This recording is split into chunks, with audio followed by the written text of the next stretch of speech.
তারপরেও যদি ভুলবশত আমি কোনো অপরাধ করে ফেলেছি তাহলে আমি আপনার কাছে ক্ষমা প্রার্থী মাতা। নিজের পুত্রকে ক্ষমা করে দিন মাতা।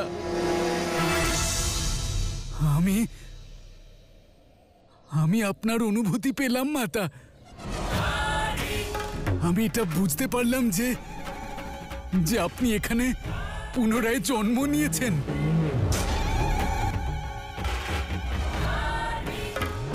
কিন্তু আপনি জ্বলন্ত চিতা থেকে আবির্ভূত হয়েছেন, তাহলে এর অর্থ হলো আপনি বর দিতে নয়, বিনাশ করতে এসেছেন। আপনি উদ্ধার করতে নয়, সংহার করতে এসেছেন।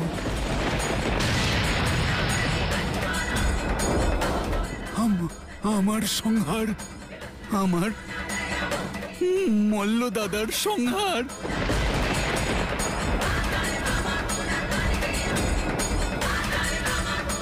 কিন্তু যদি আমার এই ধারণা ঠিক হয় তাহলে এটাই আমার ভাগ্যলিপি মাতা। আর যদি আমার প্রায়শ্চিত্ত এতেই হয় তাহলে আমি এই মুহূর্তে নিজেকে আপনার চরণে সমর্পণ করছি মাতা। আপনি আমাকে সংহার করতে চান, তাই তো? করুন আমাকে সংহার। আমি নিজেকে সমর্পণ করছি। আপনি এই পুত্রের সঙ্গে যা করতে চান আপনি করুন।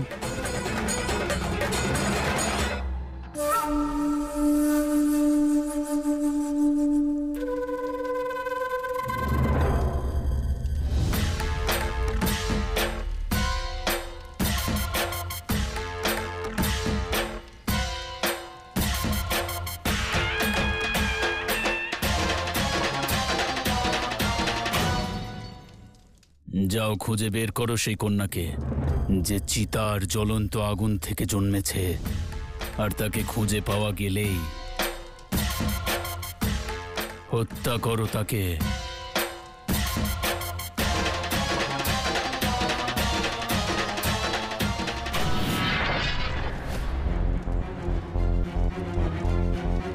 যাও।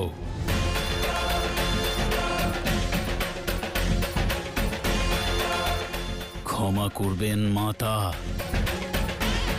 কিন্তু যে জীবন আমাকে এই প্রকৃতি অর্থাৎ আপনি স্বয়ং দান করেছেন তাকে রক্ষা করা তো আমার কর্তব্য। এখন আমি আমার নিজের মৃত্যুকে বেঁচে থাকতে তো দিতে পারি না।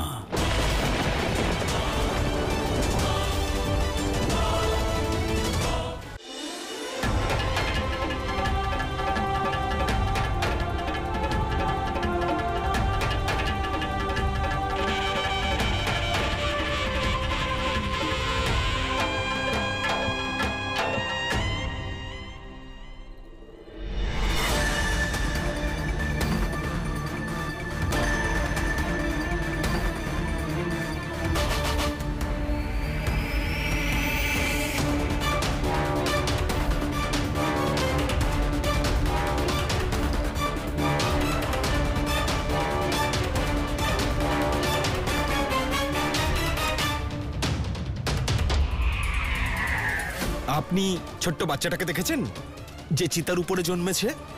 হ্যাঁ, প্রধান মহাশয়ের গৃহে।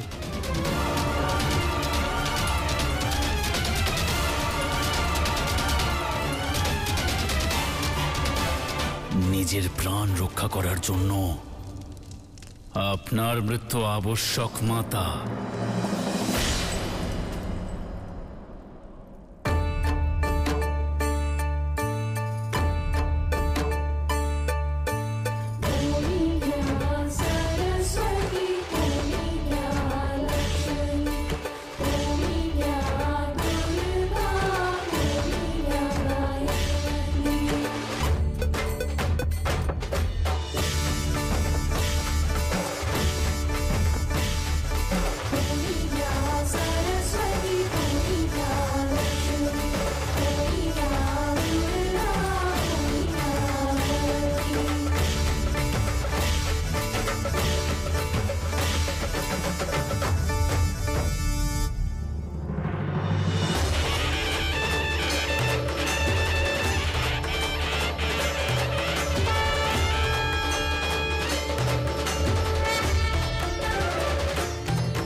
মহালসা মহালসা মহালসা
কোথায় গেল? কি সর্বনাশ হলো? ধনী ধনী ধনী ধনী! মাতা বেঁচে গেছেন, মাতা বেঁচে গেছেন। ওই কন্যা বেঁচে গেছে।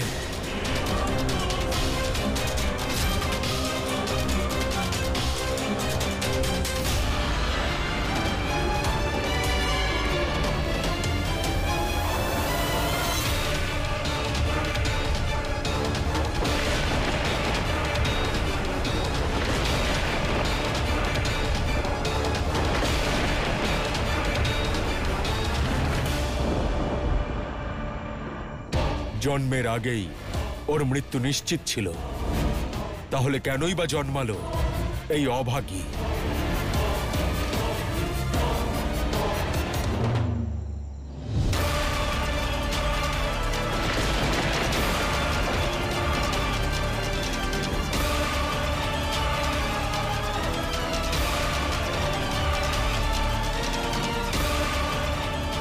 জানি না কোথা থেকে অনেক পশু এসে গেল, হাতি, সিংহ, চিতা আর একটা বড় ষাঁড়ও ছিল। মাতা,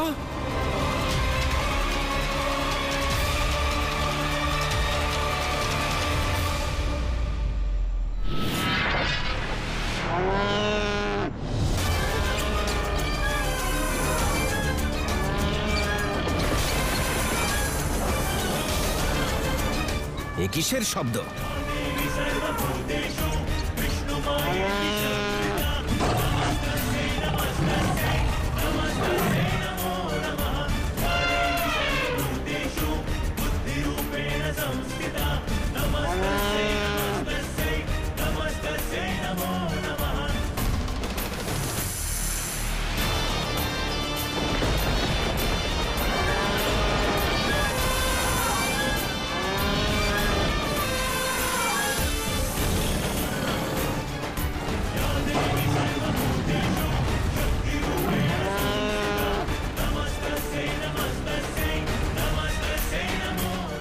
এটা কেমন মায়া?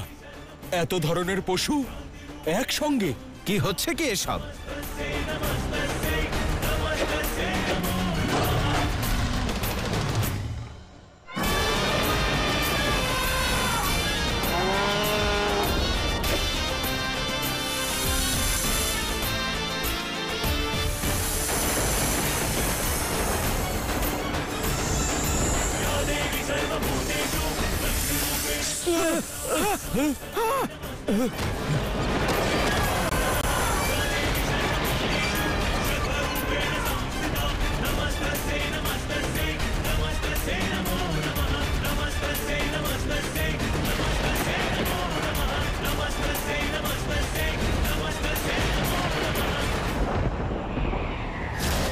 ও নিশ্চয়ই নন্দী হবে।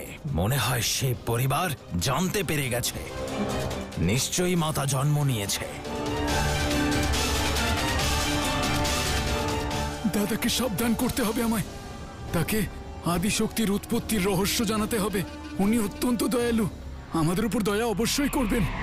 আমার কন্যা, আমাদের কন্যা কোথায় গেল? খোঁজো তাকে, খোঁজো। মহাল শাহ!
এই অদ্ভুত লীলা তো মহাদেবেরই কৃপা।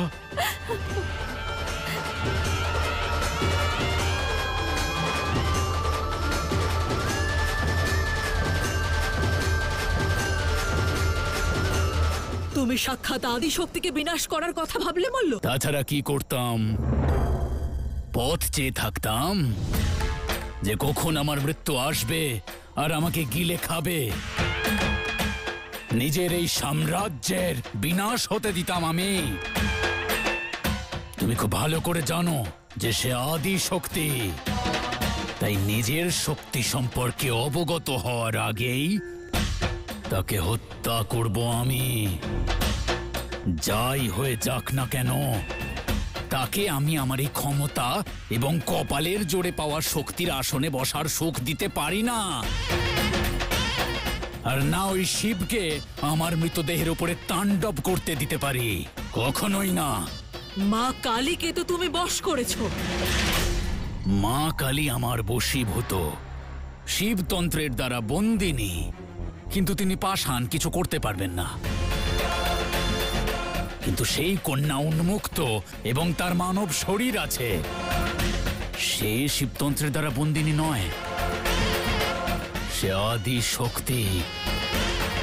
যদি আমি তার বিনাশ না করি তাহলে আমার বিনাশ নিশ্চিত। ঠিক বলেছ, অধিক সময় নেই আমাদের কাছে। ওই কন্যা বেড়ে উঠছে, ও যে আদি শক্তি তার প্রমাণ দিচ্ছে। যদি এইবার শিব আর শক্তি এক হয়ে যান তাহলে আমরা রক্ষা পাবো না। মাতা সঠিক কথাই বলছেন। অতি শীঘ্র আমাদের ওই কন্যাকে মৃত্যুদণ্ড দিতে হবে। সৈনিকেরা, দিন রাত আকাশ পাতাল এক করে দাও। যত শীঘ্র পারো আমাকে ওই জ্বলন্ত চিতা থেকে উদ্ভূত কন্যার মৃত্যুর শুভ সংবাদ দাও। আমাদের উদয়ের জন্য তার অস্ত হওয়া অতি আবশ্যক। দাদা,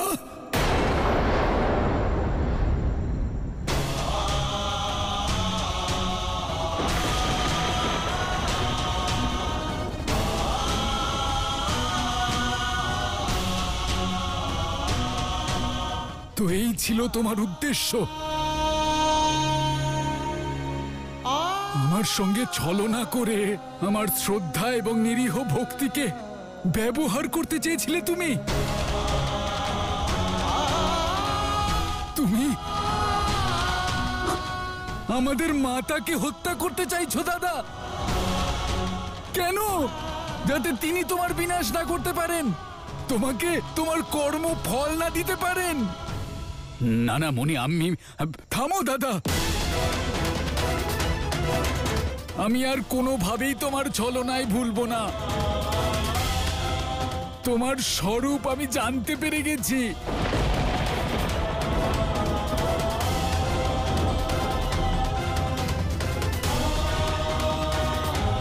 কিন্তু এবার তুমিও আমার একটা সত্যি জেনে নাও দাদা, যতক্ষণ আমার শরীরে প্রাণ আছে আমি আমার মাতার গায়ে একটা আঁচড়ও লাগতে দেব না। তার উপকারের দুর্ব্যবহার তোমাকে আমি কিছুতেই করতে দেব না। আমি এখনই এই মুহূর্তে আমাদের মাতাকে চিরকালের জন্য মুক্ত করে দেব দাদা, মুক্ত করে দেব দাদা, মুক্ত করে দেব দাদা।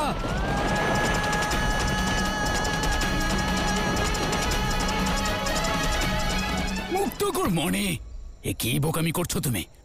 তোমার তোমার মল্ল দাদাকে সন্দেহ করবে তুমি? সন্দেহ নয় দাদা, প্রমাণ আছে আমার কাছে।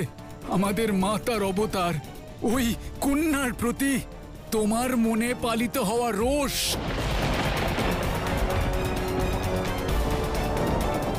তোমার এই পরিকল্পনা স্বয়ং তোমার বিরুদ্ধে সাক্ষ্য দিয়ে দিয়েছে দাদা। যদি তোমার মনে মলিনতা না থাকতো তাহলে ওই নিরীহ কন্যাটিকে কেন মারতে চাইতে তুমি দাদা? কি ওই জ্বলন্ত চিতা থেকে উদ্ভূত কন্যা আমাদের মাতা? হ্যাঁ দাদা, তুমি তুমি একথা জানতে না? হে ভগবান, হে মা আদিশক্তি। মনি, তুমি তো অনেক বড় পাপ কার্য থেকে বাঁচালে আমাকে। আমি সত্যিই একথা একেবারেই জানতাম না যে ওই কন্যা সাক্ষাৎ আমাদের মাতার অবতার। আমি তো এই সংবাদ পেয়েছিলাম যে ওই গ্রামে বিধ্বংসী তাণ্ডব চলছে, আর তাছাড়া ওই কন্যাও তো একজন মাতার জ্বলন্ত চিতা থেকে, তার মৃতদেহ থেকে জন্ম নিয়েছে। তাই আমি ভাবলাম যে এটা কোনো ঘোর প্রলয়ের সংকেত। এভাবে তো আসুরিক শক্তি জন্ম নেয়, তাই না? ওই কন্যাকে এক রাক্ষসী মনে করে সকলের ভালোর জন্য আমি কাজ করতে যাচ্ছিলাম। ভাবো মনে, যদি আমি এই সত্যের ব্যাপারে অবগত হতাম তাহলে আমি কি আমার নিজের মাতাকে আক্রমণ করতে বলতাম?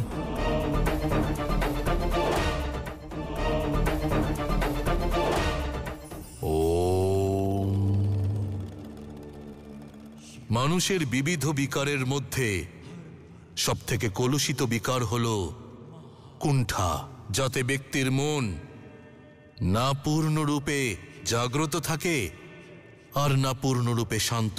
এ হলো মানসিক গতি রুদ্ধ হয়ে পড়া। যেখানে ভাবনা রয়েছে কিন্তু তা স্পষ্ট নয়। এ হলো এমন এক বিকার যা ব্যক্তির প্রতিভাকে অস্পষ্ট করে দেয়। আর এই কুণ্ঠা থেকে মুক্তি পাওয়ার কেবল একটি উপায়, করুণা। সর্বদা অন্যের দুঃখকে বোঝার প্রচেষ্টা করুন, সেই দুঃখ দূর করার প্রচেষ্টা করুন। আপনার কুণ্ঠা অবশ্যই শেষ হয়ে যাবে।